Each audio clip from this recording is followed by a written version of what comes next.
दर्शकबिन नमस्कार। यतिखेर हामी अहिलेको समसामयिक विषयवस्तुमा कुराकानी गर्नेछौँ। कुराकानीका लागि हामीसँग सामाजिक अभियन्ता नामले चिनिने व्यक्तित्व, निकै ख्यातिप्राप्त व्यक्तित्व हुनुहुन्छ, माधव प्रसाद पराजुली हुनुहुन्छ। स्वागत छ यहाँलाई। नमस्ते, धन्यवाद। अहिले यहाँले सुनिसक्नुभयो सामाजिक सञ्जालबाट पनि, हिजो मात्रै हाम्रो श्रद्धेय प्रधानमन्त्री राजकीय भ्रमणमा भारत प्रस्थान गर्नुभयो। आज 2 दिन भयो है। हजुर। यो उहाँ जाँदै गर्दा एयरपोर्टदेखि उहाँको चाहिँ जहाँ वासस्थान छ त्यहाँसम्म नरेन्द्र दास मोदी र प्रचण्डको चाहिँ दुईतिर फोटो राखेर निकै सजाइएको थियो भने 35 जनालाई उसले आमन्त्रण गरेको थियो, तर त्यसमा 120 जना चाहिँ नेपालबाट गए।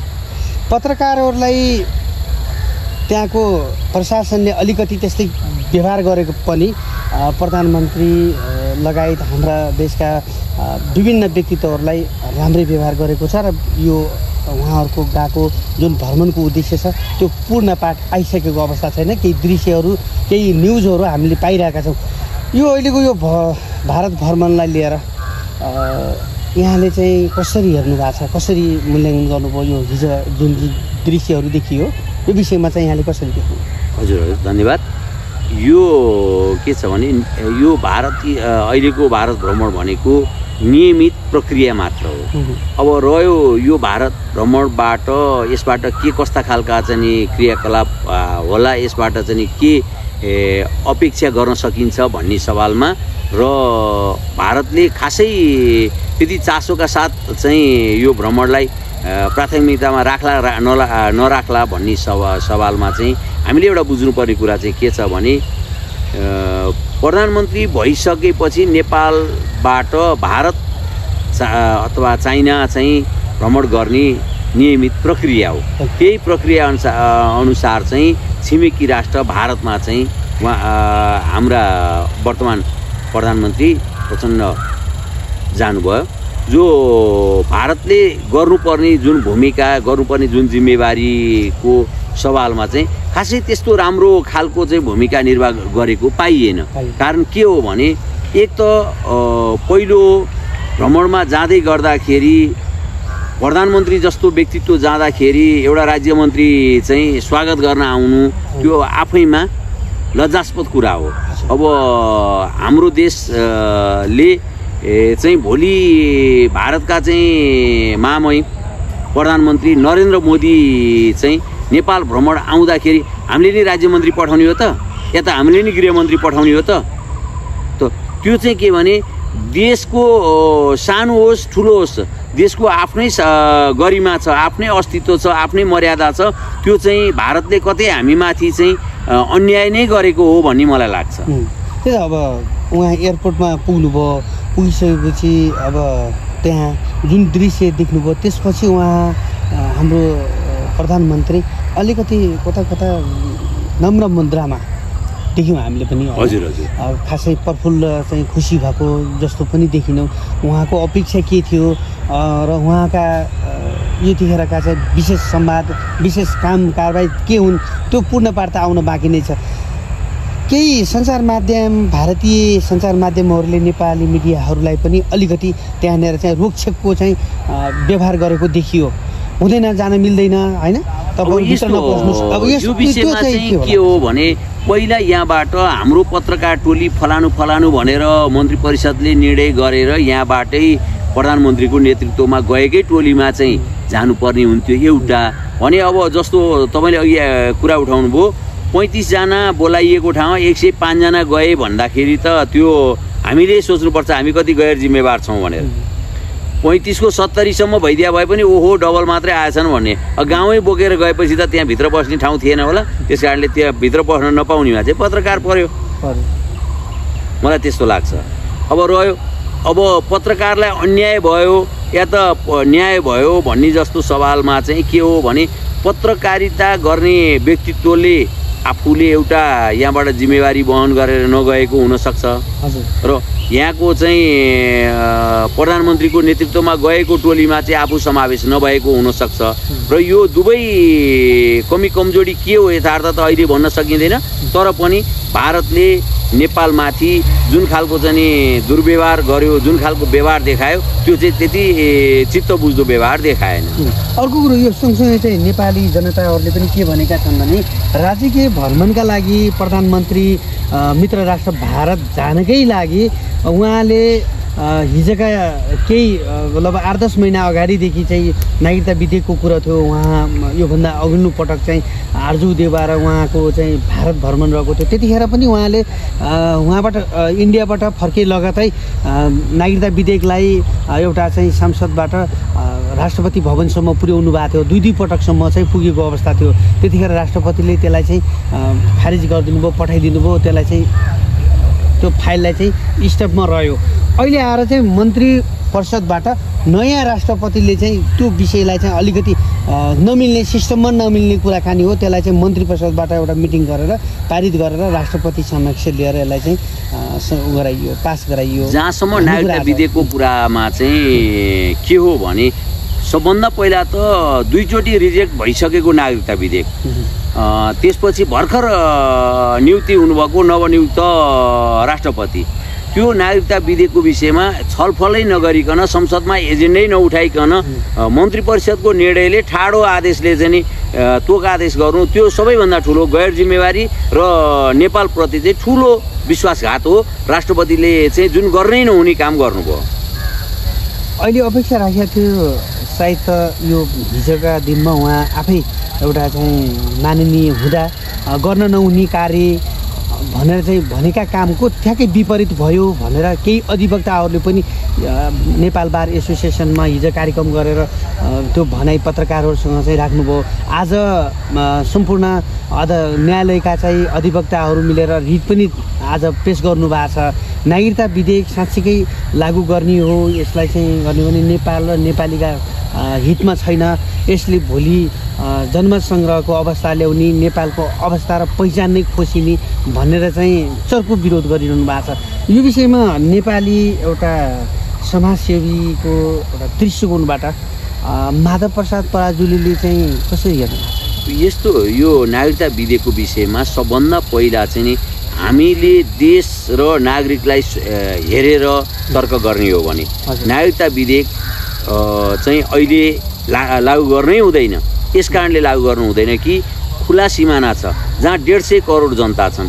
150 करोड जनता खुलेर चाहिँ अहिले हेर्नुहोस्, तपाईँ पशुपति जानुहोस्, तपाईँ स्वयम्भू जानुहोस्, तपाईँ बौद्ध जानुहोस्, या त कुनै पनि अलि गहन रूपले 5 मिनट रोकिने चोकमा जानुभयो भने इन्डियनहरूको 20-25 जनाको चाहिँ भिड पैसा माग्न आउँछ है, माग्नेको चाहिँ लाइन छ। भनेपछि जुन देशबाट खुला सिमाना भएको कारणले चाहिँ के भने हाम्रो देशलाई त तसनस बनाउन चाहिँ त्यहाँको नागरिक यहाँ आइपुग्छ भने त्यसलाई रोक्नु पर्यो। पहिला त सीमा कब्जा गर्नु पर्यो, अनि मात्रै नागरिकता विधेयक चाहिँ ल्याउनुपर्छ। नागरिकता विधेयक ल्याउने नै हो भने पनि, तर अहिले तत्कालीन अवस्थामा नागरिकता विधेयक पास गर्नुहुन्न, हुबहु यसलाई चाहिँ बदर गर्नुपर्छ।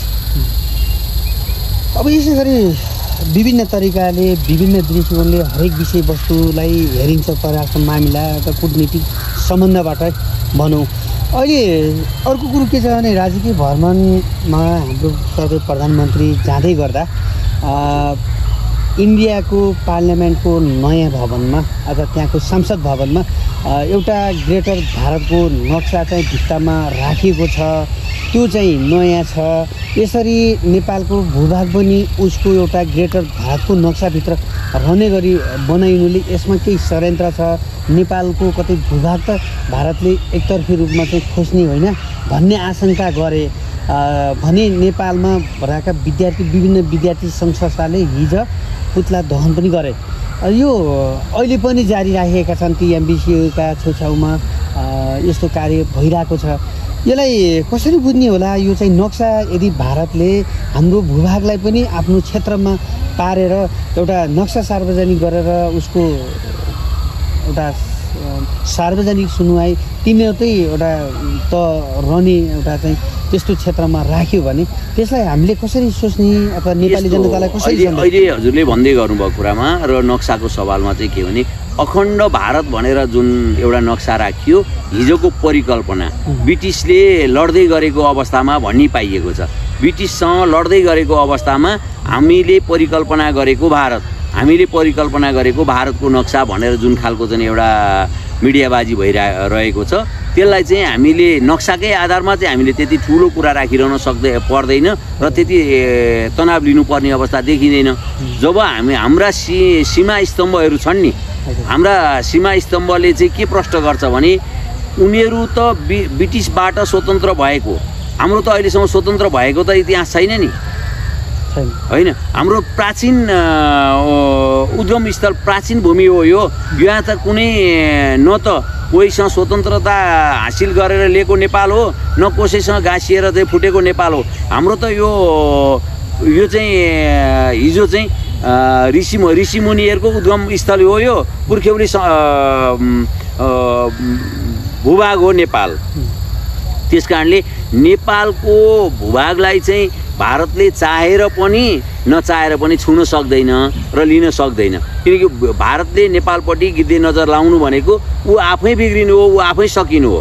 त्यस कारणले मलाई लाग्छ भारतले पनि नेपालमाथि नकारात्मक सोच राख्दैन भने जस्तो लाग्छ मलाई। यो विषयलाई लिएर नेपालमा पनि चाहिँ ग्रेटर नेपालको चाहिँ नक्सा भित्तामा टाँस्न थालेका छन् नेपाली जनताहरूले। यहाँ चाहिँ यस्तो रहेछ भनेर हाम्रो प्रधानमन्त्रीले चाहिँ त्यहाँ कुरा राख्नुभयो त्यहाँका विशिष्ट व्यक्तिहरूसँग हिजोको अन्तर्वार्तामा। उहाँ के भन्यो भने यो हाम्रो एउटा सांस्कृतिक पहिचानका लागि हामीले राखेको हो, यसमा कुनै शङ्का लिनुपर्ने यता गर्नु सोच्नुपर्ने छैन भन्ने कुरा चाहिँ आयो, होइन।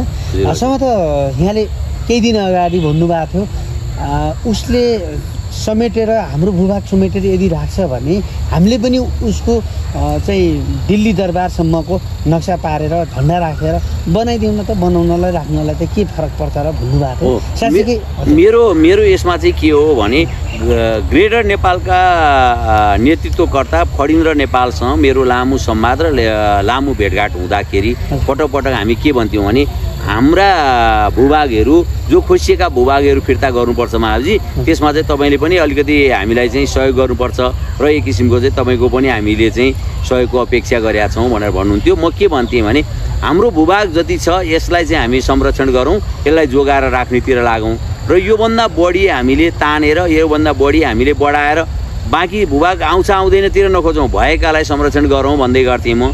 भने ग्रेटर नेपालले जुन खालको चाहिँ एउटा नक्सा सार्वजनिक गरेका छ नि, हिजो योसम्म भूभाग चाहिँ हाम्रो है, यहाँसम्म चाहिँ भूभाग हाम्रो है भनेर चाहिँ भनिरहेको छ नि।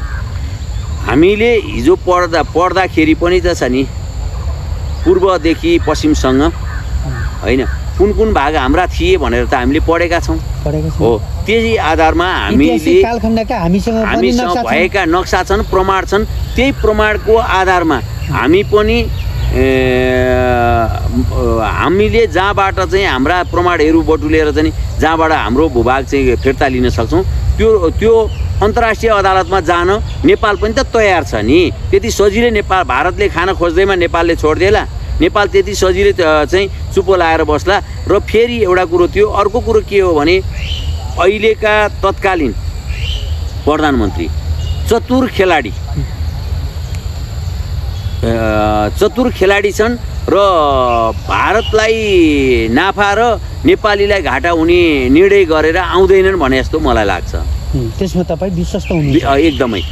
यहाँ अब केही नदेखिएका कुराहरू छन्। अब भोलि दुई पक्ष बिचका प्रधानमन्त्रीको भोलि भेटवार्ता पनि रहेको छ, भोलिको दिन तोकिया छ।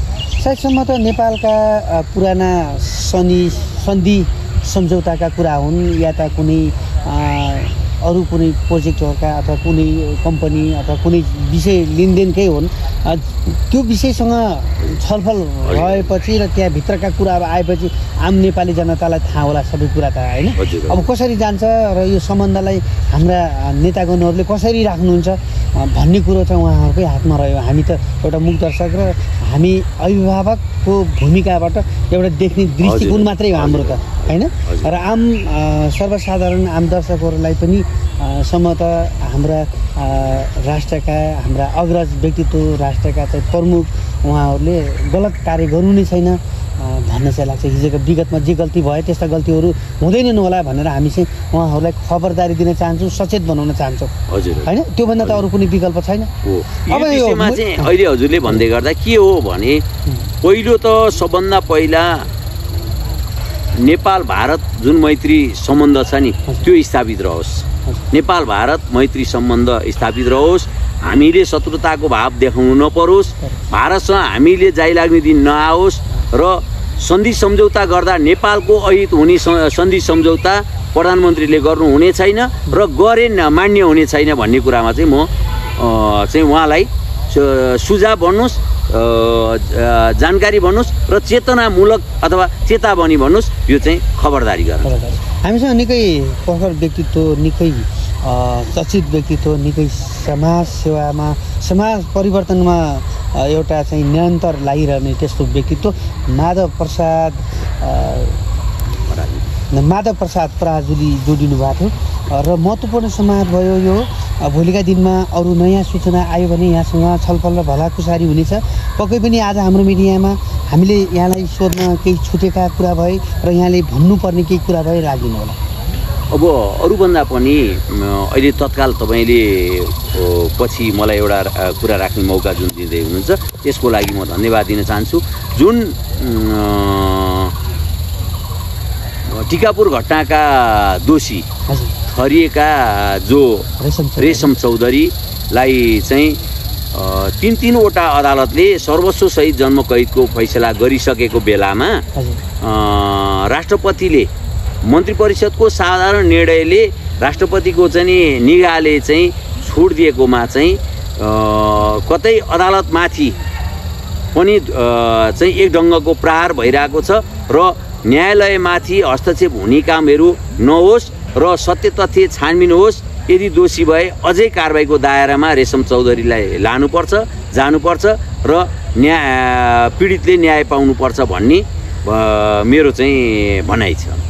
हस्, महत्त्वपूर्ण समय दिनुभयो त्यसको लागि पनि यहाँलाई धेरै धेरै धन्यवाद छ। हस्, नमस्ते। ठिकै भयो।